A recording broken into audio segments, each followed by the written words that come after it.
play on this court. We don't know. Play against the Bahamas fans. I think our players play aggressive 40 minutes. They doing a lot of good job on the glass, try to get the rebound, boxing out. I think the game plan that we did was the best part that we had. Just 12 turnovers. We're coming from 20 turnovers last day, so we're growing every time. Those players are together by 5 years or more. We went to the World Cup last time, so definitely we try to be on the next World Cup. So that's the reason that we play hard every time, and that's and I think the big players that we had and the guards, they try to play each other and try to do their best that they can. Víctor, ¿cómo te sientes después de obviamente perder en Canadá y venir a las Bahamas y poder coger una victoria? Bueno, primeramente, gracias a Dios por la victoria, ¿verdad? Me siento bien, ya que es lo que nos corresponde a nosotros como atletas, ya quitarnos una derrota de encima y enfocarnos en el próximo partido, que era este aquí en Bahamas. Era bien importante para nosotros con aspiraciones a una clasificación. Entendíamos la importancia de este partido, tuvimos todo este tiempo haciendo ajustes, haciendo scouting sobre ellos, viniendo enfocados todos los días a la práctica. Gracias a Dios, los planteamientos defensivos y ofensivos que puso nuestro dirigente Melvin López, lo pudimos poner en cancha y sacamos resultados, gracias a Dios. Coach, ahora obviamente se acabó esta ventana. ¿Cómo ahora se van a mentalmente, físicamente preparar para la próxima ventana y obviamente tener también otro torneo que viene ahí encima como el Americas? Sí, es una situación que ya estamos estudiando. A partir de esta misma noche ya estamos cambiando la página y pensando en lo que se viene. Va a ser algo bien exigido, va a ser algo bien fuerte. Vamos a tener 2 partidos primero de la ventana y luego la Americas. Así que ya estamos viendo cómo estructurar el equipo, ya estamos viendo cómo poder hacer que nuestros jugadores descansen. Estamos trabajando en lo que hacemos siempre, que es el scouting. El equipo de trabajo, la Federación Dominicana de Baloncesto, pues ha hecho un tremendo trabajo durante todo este recorrido.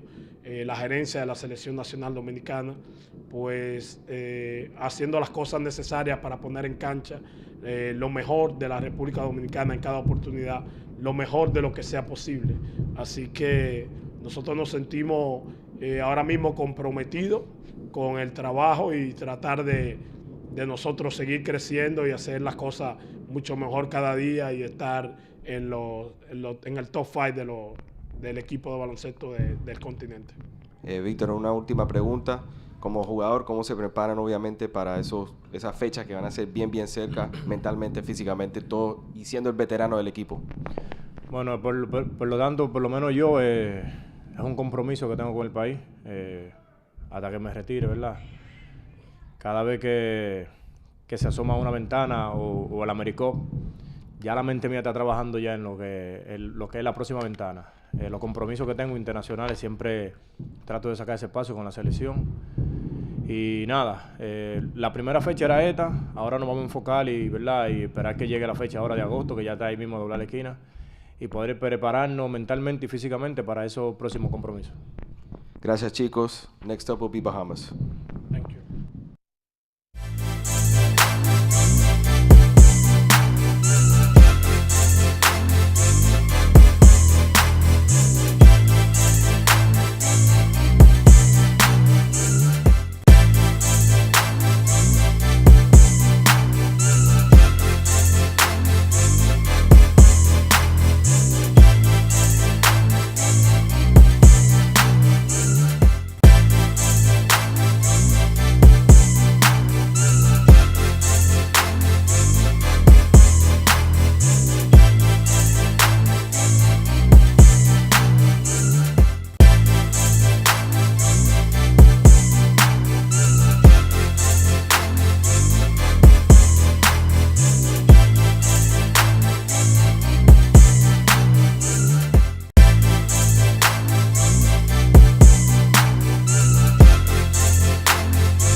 Welcome back to the press conference. Bahamas versus Dominican Republic. Dominican Republic with the victory at 80. Coach, what were your thoughts on the game and how it went down? I think we had some really, really good looks offensively. I mean, defensively, obviously, their effectiveness hurt us a little bit in the paint. Second chance points, and they had 13 offensive rebounds. It felt like a lot more than that. Facts. And I think the free throw, the free throw line obviously killed us. They shot 23 free throws. We shot 6.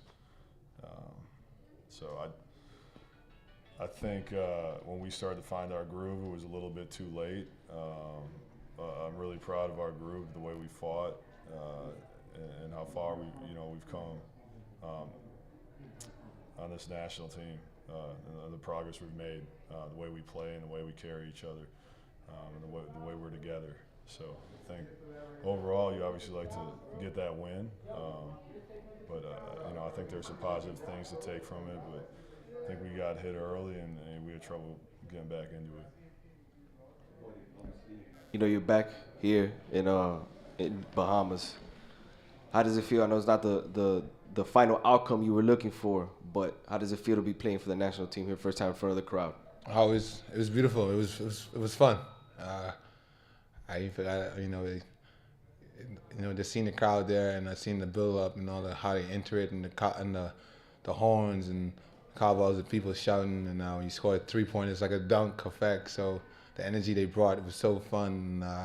And we had a slow start, but we tried to weather the storm. But some certain guys are not used to the type of environment and play, and there's something we got to go through. And the physicality they came with, we didn't really match it until late, like Coach said. But everything's a building process for this team, and Coach Marco has done a tremendous job. But just from where we came from to now, making to the World Cup qualifiers, we haven't been there in Bahamian history. And hats off to him and his staff, getting the guys to come here, telling the guys who was there before us who got that one game, that win we needed to get. That was really big because we got that win from USVI. And we want to win this one, Bahamas, but we were able to qualify. But it was fun, and I think the Bahamian people, see the progress we've making, and we have some guys that we need that will join us eventually. But I'm proud of the way we played, and Bahamian guards, Bahamian players, we always gonna play hard and give it all. But looking forward for August and getting better and coming back for another home stand here. Obviously, how does it feel? We see the pictures, we see the videos, we see everybody, that has that passion for what you're bringing to the country of Bahamas. How's that feel for you? That pride that people, just kind of shed the love all over for you and the vibe that they bring. Every time I step on the court, whereas here or America, I feel like I'm carrying the Bahamas. I was born and raised here. Everybody know me here. They see the struggle that I went through. So no matter where I go, I always rep the flag, rep where I'm from, because it's big, and I got a lot of kids watching me, so I'm always trying to be a role model for the Bahamian people out here. Coach, can you speak to how difficult the process is trying to deal with fluctuating rosters, having some guys not available for certain games in the window, and then they'll be available for the second one, just trying to work those guys in and get them acclimated to the system rather quickly? Yeah, I think over the years, it's been 4 years now since I've been a part of this program. And what we've tried to do is find guys who can be effective and learn the system throughout those years. We're trying to find high IQ players who understand the way we're trying to play. I think every national team does have that challenge of, this guy's playing, this guy's not. I think it's a little bit more difficult here when we're dealing with visas and passports, and some guys can play in the Virgin Islands, or some guys can't play in the Virgin Islands, but they can play here. And we had a few guys who had one practice with us. We tried to insert them into the game. So I think it's something every national team goes through. But I do think we're headed in the right direction, and I think we found like a really good core group of players who understand what we need to do to win games. And can you speak to how Buddy's leadership played a role in this window, not just in this particular game, but from training camp leading up to now? Yeah, I just told the guys in the locker room that when your star player is as selfless as he is, and as great a person as he is, that's what wins championships, and that's what wins games, and everyone else follows. And I've been lucky enough to be around some championship type players who have that same kind of personality and that same kind of way about them. And Buddy's definitely that. And, you know, we can't, as a national team, you know, just go try to find that player or sign that player. So for us to have that in him is completely a lucky thing for us to have. It's incredible. So, I mean, he's done so much for the national team and for the Bahamas, and I'm just really excited for the future here. Could you just tell me a bit about the importance of these games for some of the younger players, guys like Franco and Nato, Bridgewater, and getting in these reps and experience to help, you know, moving forward? Yeah, I mean, this environment was incredible. I mean, it was just the fans were on top of, you know, the court, and the excitement was through the roof. And I think, you know, Nato's been playing professionally a little bit, and Franco obviously plays in college, but for both of those guys to feel that kind of pressure and understand like the physicality that comes with that, I think is massive for their growth. And I mean, these are young guys; they're 21, 22-year-old players, and they're going against pros. These guys have been playing in Europe or overseas for 5, 6, 7, 10 years. So there's a little bit of a learning curve, but I think it's great for them to experience. Last question. Obviously, I spoke to Kai last week when he was here for summer camp. Obviously, he plans to play the national team, and I assume DeAndre will as well. Just tell us a bit about, you know, when the team is at full strength per se, and we have those two to join the current group of players. You know what that would mean. Yeah, I mean, I think they're both interested in playing, and it's really difficult sometimes with these guys' schedules and other things going on to get everyone here. But they definitely have interest in playing, and obviously to be at full strength would be huge for us. But just talk about the environment again, how felt like a Hugh Campbell out there. The last time he played, he was probably in a Hugh Campbell tournament. I mean, Yeah. what do we need for August? Because we have a home game in August for the crowd. You know, it just same crowd, same energy to show up today. I think that, you know, the guys know what's at stake. A lot of guys were shocked that the crowd was going to show up like this. Let them know that, you know, you have to expect to be able to show up and come and support, and they did. And when they do that, they're going to bring the energy, and there's a lot of excitement around here. So for basketball in the Bahamas, and everybody's seen it grow from the draft picks to now, and guys are making strides, and the young guys are making strides. So I'm glad the Bahamian people show up, and I just want you guys to show up again in August, and hopefully we have some fresher bodies, and we're able to compete again like last time, and we're even more ready, and close out with a win for sure. All right, looking at the box score, I see you play basically the whole game. What's that part of the game plan? I love playing. I just go. He was trying to get me out. I tell him no. When coach is trying to get me out, I tell him no. I want to play in. But I work hard every summer for this. I condition myself to be in this type of shape. I mean, it's fun. It's fun being out there in the court and competing, and just just trying to win. You know, and that's the mindset I have. Just do what I can do to help my country win, and get on to the next level, next round. Coach, you split these two games. Just heading into August, what changes for the team? I think it's more development for our team, and we just continue to build that camaraderie and chemistry, and we know it's at stake. We know the games carry over, and we know we have to play really well over these next 6 games to have a chance at the World Cup. So we're going to do everything in our power to have a great camp before we play in August, and just be ready to go. Coach, can you speak about the addition of Coach Yo to the team? How does that help? Yeah, she's a fabulous coach. Helped me tremendously. Was great with the players. Knows her stuff, and it was a huge benefit having her here. When you have a coach with personality and understands how to gel with guys, she's always a plus. And I think that her spirit keeps the guys up. You know, she's positive, and having a coach that everybody likes around you is fun to be around too. And she makes the environment fun. So after what he's saying, she's a blessing to the team. The guys love her. I see why how she competes with a team now at Oldsmith. You know, she has that togetherness environment, and that's big. And she wants to keep everybody grounded. You know, even though she's the female on the team, she keeps everybody grounded, and she's funny, man. She's a blessing to me on our team for sure. Thank you guys. Appreciate it. Always. Thanks.